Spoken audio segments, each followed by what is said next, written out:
Campbell County voters will have an opportunity during the next general election to decide if they want to pay higher taxes and have better roads, or keep their money and continue to dodge the potholes. That, at least, is the choice that county commissioners are offering the public after they passed a resolution Monday night calling for a sales tax referendum in 2012. The resolution would place a question on the ballot increasing the local option sales tax from 2.25% to 2.27%, which is the maximum allowed by state law. If approved, the resolution would call for all of the half-cent increase to be used for maintenance and improvement of county roads. Most of the local portion of the sales tax that is currently collected is designated for the county school system. Thomas Hatmaker cast the only no vote on the resolution, arguing that another option for raising money to pave roads would be to allow the Campbell County Highway Department to sell stone from the county quarry to other county highway systems. Dennis Potter said he could fund a paving project just by selling stone, even without an asphalt plant. Hatmaker added, it is currently not legal for counties to sell stone or asphalt to each other.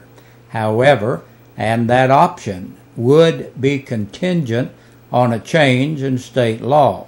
Whether the legislature would approve such a law is questionable, given the strong political influence of highway contractors in Nashville. The commission meeting got off to a festive start as recently retired Commissioner Melvin Boshears showed up with a red bag over his shoulder and distributed gifts to his former colleagues and other county officials, complimenting them all for their work on behalf of Campbell County. Boshears' acting did little to advance progress on appointing his replacement, however.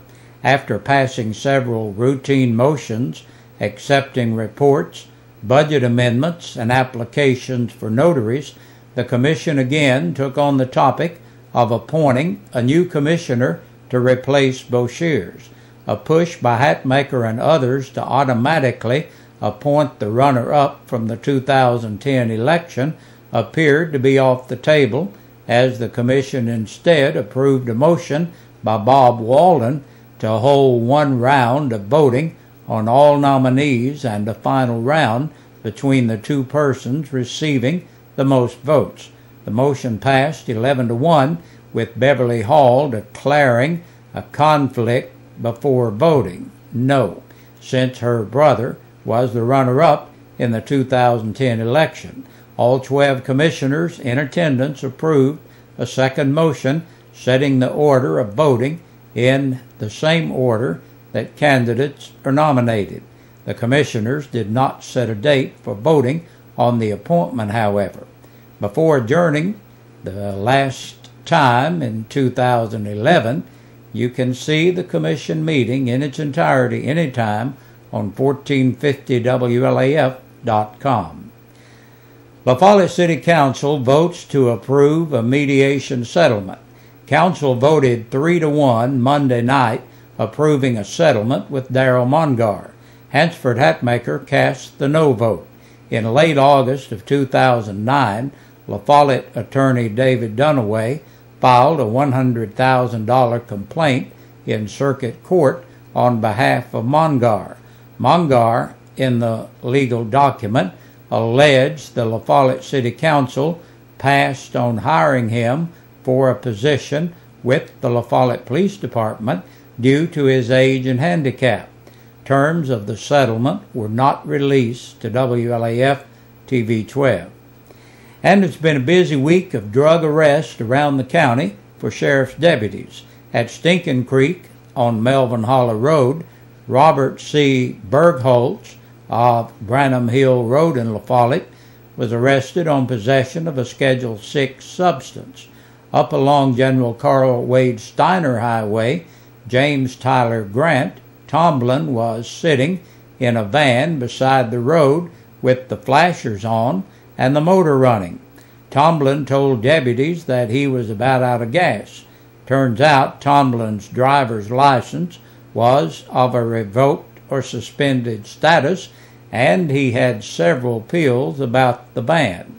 Tomlin of Steiner Lane in La Follette was charged with multiple drug charges, including possession of drug paraphernalia. Deputies tell WLAF that Joseph D. Harmon of Melvin Hollow Road in Pioneer was charged with possession of a Schedule IV drug and for possession of drug paraphernalia.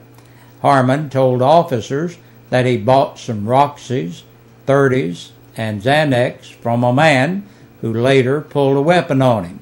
On Friday, December 16th, Deputy Chad Hicks received a complaint of a chemical smell coming from an abandoned trailer in the 800 block of Bethlehem. When he arrived, one of the neighbors told him she had seen the suspect crawl out the window. Deputy Hicks received permission from the homeowner to search the trailer and discovered components for making meth. He also discovered a HCl generator still in operation. Upon further searching, Hicks picked up a blanket off the floor and discovered the suspect, Russell Charles Sebi, hiding under it. The abandoned trailer belonged to Sebi's mother, but did not give Sebi permission to stay there. Sebi was arrested on several drug-related charges and violation of probation. And that's a look at the news for this Wednesday. Stay tuned. We'll be back with a press release from the Campbell County Sheriff's Department right after this. And taking a look at the press release from the Campbell County Sheriff's Department, 7 people have been booked into the jail in the past 24 hours. Amanda Michelle Atkins, age 28, of Water Street in Jacksboro, on a capias. 31-year-old Jess Hubert Brock of Harrogate for disorderly conduct, resisting arrest, and driving while suspended. Stephen Edward Hartz, 54, of Stone Mill Road in Jacksboro, serving 41 hours in jail. 30-year-old Earl Brandon Johnson of Lindsay's Apartment, La Follette, on a capias. Arturo Azep Pastor, 23, of Wheeler Lane in Jacksboro, for public intoxication. John C. Sieber, 42, of Lake City, on a capias bench warrant, and Darrell Lynn Williams, 51, of Concord Woods Drive in Farragut, for possession of drug paraphernalia and violation of probation. And that's the news and the press release for this Wednesday. Thank you. Stay with us throughout the evening and join us back here again tomorrow evening. We sing happy birthday to you, and may all your dreams come true. Happy, happy birthday. Oh, this is your birthday song. Oh, celebration all night long. Oh, may all you... Good Wednesday evening, everybody. Welcome into your birthdays and anniversaries, which is brought to you by East Side Pizza and Deli and WLAF. Starting off our list today for the birthdays, Joe Allen, 83 years old today. Matthew Massengill had a birthday as well. And Christian Fowler, 6 years old today. Tammy Looker, 51 years. Tina Cantrell turned 37. We've got a belated birthday back a couple days ago from Monday. Jerry Cantrell celebrated 62 years back on Monday. So congratulations to all of you. Hope you've had a great day today. For anniversary-wise, Carl and Karen Martin, 27 years together. Ralph and Juanita Claiborne, 58 years today. And Junior and Rachel Walden celebrated 10 years on this day. So congratulations to all of you. You're all qualified for that 2 buffet dinner for East Side Pizza and Deli. It's coming up on our drawing on early Friday morning. And that is it for birthdays and anniversaries. So you all stay tuned. Your news continues.